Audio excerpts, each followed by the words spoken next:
기도하겠습니다. 하나님 감사드립니다. 우리에게 언약을 주시고 또 그 언약에 신실하신 하나님께서 그 언약을 성취하셔서 우리에게 예수 그리스도를 보내주시고 그 예수님이 하나님의 말씀 가운데 그 뜻을 이루시기 위해서 십자가에서 죽으시고 예수 믿는 자를 의롭다 해주신 그 은혜가 또 우리를 구원하는 하나님의 놀랍고 크신 은혜가 되었습니다. 오늘도 하나님의 약속에 관해서 말씀을 나눌 때 하나님의 그 약속이 얼마나 소중한 것이고 또 그 약속 가운데 어떠한 은혜가 있는 것인지 우리가 은혜를 나누고 또 우리의 신앙생활 가운데 하나님의 역사심을 믿고 나아가게 하여 주옵소서. 오늘도 주님께서 주실 그 은혜 감사드리며 우리 주 예수 그리스도의 이름으로 기도하옵나이다. 아멘. 하나님 말씀 나누겠습니다. 로마서 4장 18절로 22절 합독하도록 하겠습니다. 아브라함이 바랄 수 없는 중에 바라고 믿었으니 이는 내 후손이 이같으리라 하신 말씀대로 많은 민족이 조상이 되게 하려 하심이라.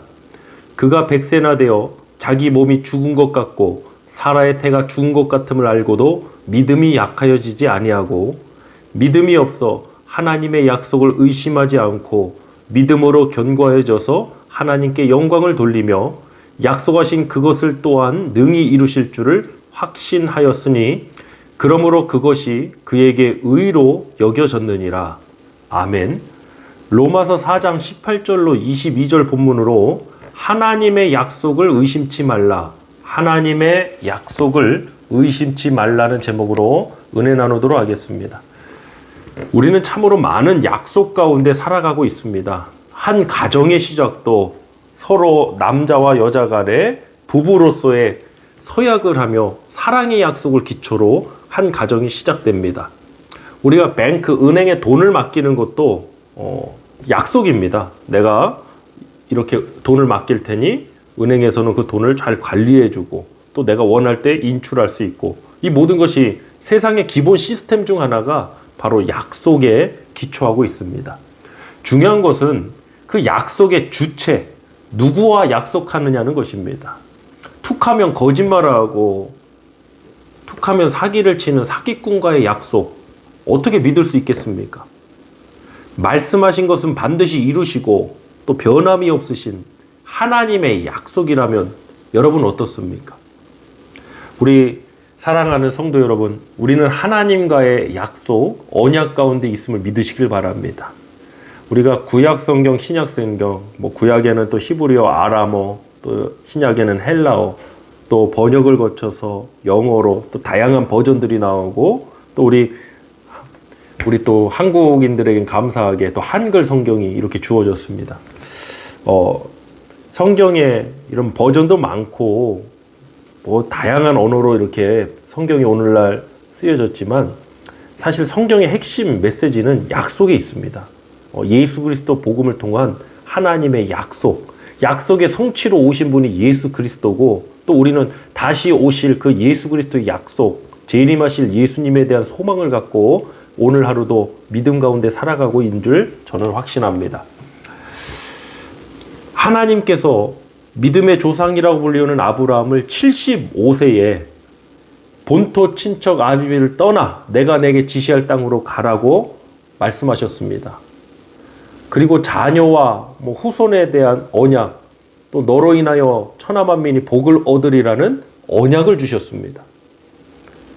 이제 자녀에 관한 언약만 보더라도 하나님께서 그 언약을 주시고 100세가 되도록 자녀가 생기지 않았습니다.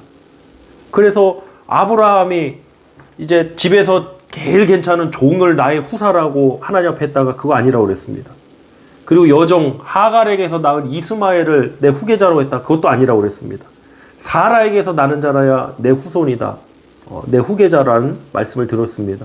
근데 100세가 되도록 자녀를 낳을 수가 없었습니다.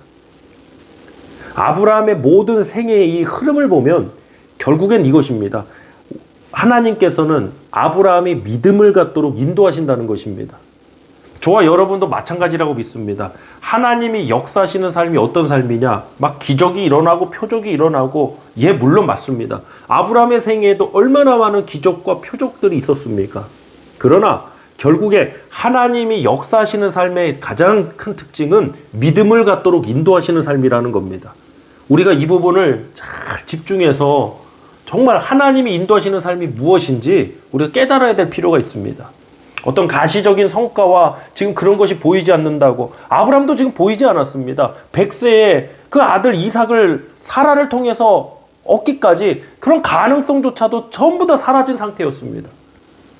하나님이 인도하시는 삶은요, 우리가 가능성, 세상의 가능성, 나의 조건으로 이야기하는 게 아닙니다. 하나님이 인도하시는 삶은, 다시 한번 강조합니다, 하나님이 인도하시는 삶은 우리가 믿음을 갖도록 인도하신다는 것입니다. 가능한 상황에 바라는 것도 믿음이고 소망이라 부를 수 있겠지만, 사실 우리가 온전한 믿음이고 온전한 소망이라면 불가능한 상황 가운데서도 바랄 수 있는 것이 되어야 합니다. 우리 본문 18절로 20절 말씀 합독합니다. 아브라함이 바랄 수 없는 중에 바라고 믿었으니 이는 내 후손이 이 같으리라 하신 말씀대로 많은 민족의 조상이 되게 하려 하심이라.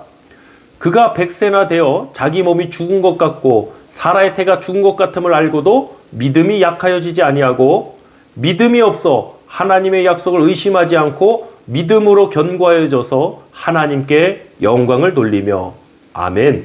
아브라함에게 약속을 주신 분이 누구십니까? 하나님이십니다. 저는 최근에 이렇게 은혜를 받은 기억이 있습니다.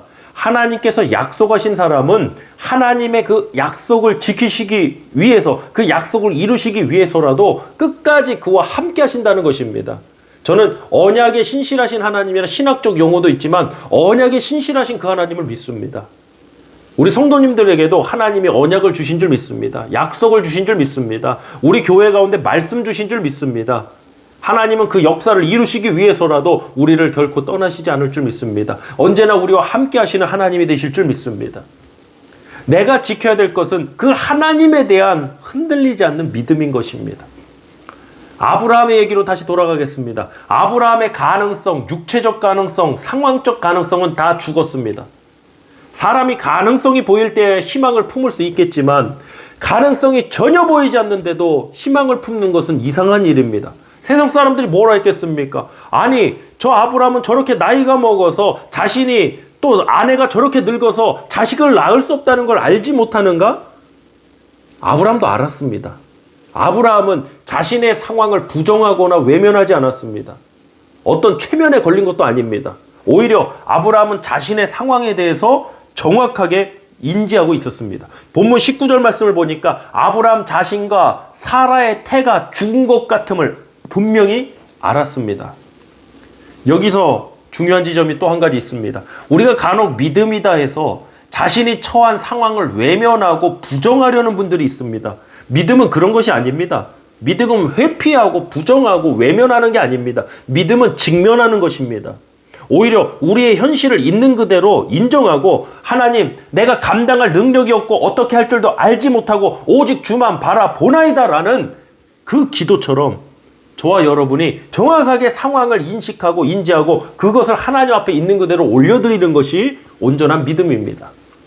아브라함에게 상황의 가능성은 죽었지만 아브라함의 믿음은 죽지 않았습니다. 사랑하는 성도 여러분, 우리도 힘든 상황을 지나고 있을 수 있습니다. 불가능해 보이는 상황을 지나갈 수 있습니다. 아무리 상황이 어렵고 힘들고 불가능해 보여도 우리의 믿음은 죽지 않길 원합니다. 왜 그렇습니까? 하나님이 아직 우리와 함께 하시고 하나님이 아직 우리에게 말씀하시기 때문입니다. 본문 21절로 22절 합독하겠습니다. 약속하신 그것을 또한 능히 이루실 줄을 확신하였으니 그러므로 그것이 그에게 의로 여겨졌느니라. 아멘. 우리가 본문 22절 말씀에서 여겨졌다라는 단어에 주목할 필요가 있습니다. 여겨졌다. 하나님께서는 아브라함의 그 믿음을 의로 여겨주셨습니다. 그런데 아브라함에게도 여기다라는 단어가 적용된 부분이 있습니다. 바로 아브라함은 하나님을 어떤 분으로 여겼는가라는 것입니다. 본문 17절입니다. 기록된 바 내가 너를 많은 민족의 조상으로 세웠다 하심과 같으니 그가 믿은 바 하나님은 죽은 자를 살리시며 없는 것을 있는 것으로 부르시는 이시니라. 아멘. 아브라함은 하나님을 어떤 분으로 여겼습니까? 그가 믿은 바 하나님은 죽은 자를 다시 살리시며 없는 것을 있는 것으로 부르시는 이시니라. 전능하신 하나님이시다. 여기다라는 단어가 우리의 믿음에서 신앙생활에서 너무나도 중요한 단어입니다. 내가 하나님을 어떤 분으로 여기고 있는가? 또 하나님은 우리의 믿음을, 우리를 어떤 사람으로, 어떤 믿음으로 여기고 있는가? 중요한 사실입니다. 사랑하는 성도 여러분, 먼저 우리가 하나님을 어떤 분으로 여기고 계십니까? 나에게 하나님은 어떤 분입니까? 단순히 지식적으로 들어서가 아니라 내가 믿음 바 하나님은 어떤 분이십니까? 정말 성경에 기록된 대로 아브라함이 그렇게 믿었던 것처럼 우리가 믿음 바 하나님도, 우리가 하나님을, 전능하신 하나님, 유일하신 한 분 하나님으로 믿고 계십니까?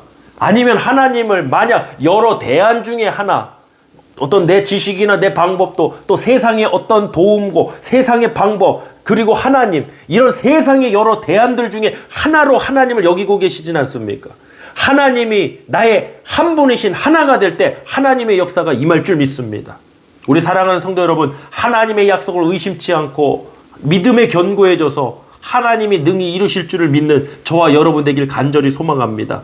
이 시간 합심해서 함께 기도하도록 하겠습니다. 내가 하나님을 어떤 분으로 여기고 있었는지 이 시간 우리가 점검되고 되돌아보는 시간이 되고, 또 아버지, 우리가 하나님을 믿고 나갈 때 하나님 상황의 가능성을 보는 게 아니라 역사하신 하나님을 바라보게 해달라고, 상황이 아무리 절망적이고 상황이 아무리 죽은 것 같더라도 살리시는 하나님을 바라보게 해달라고, 우리 그 믿음을 놓고 하나님 앞에 기도하도록 하겠습니다.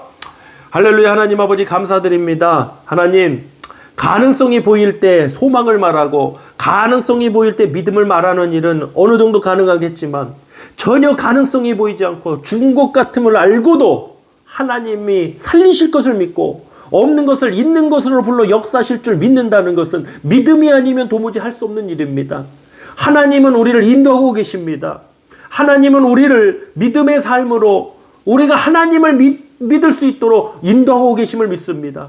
지금 우리가 어렵고 힘든 상황과 조건들 속에 놓여져 있다 해도 좌절하지 않고 실망하지 않고 하나님을 믿게 하여 주시옵소서. 살리시는 하나님 믿고 없는 것을 있는 것으로 역사하신 그 하나님을 믿고 살리시는 주님의 역사에 맡기고 기도하는 우리 공동체가 되도록 축복하여 주시옵소서.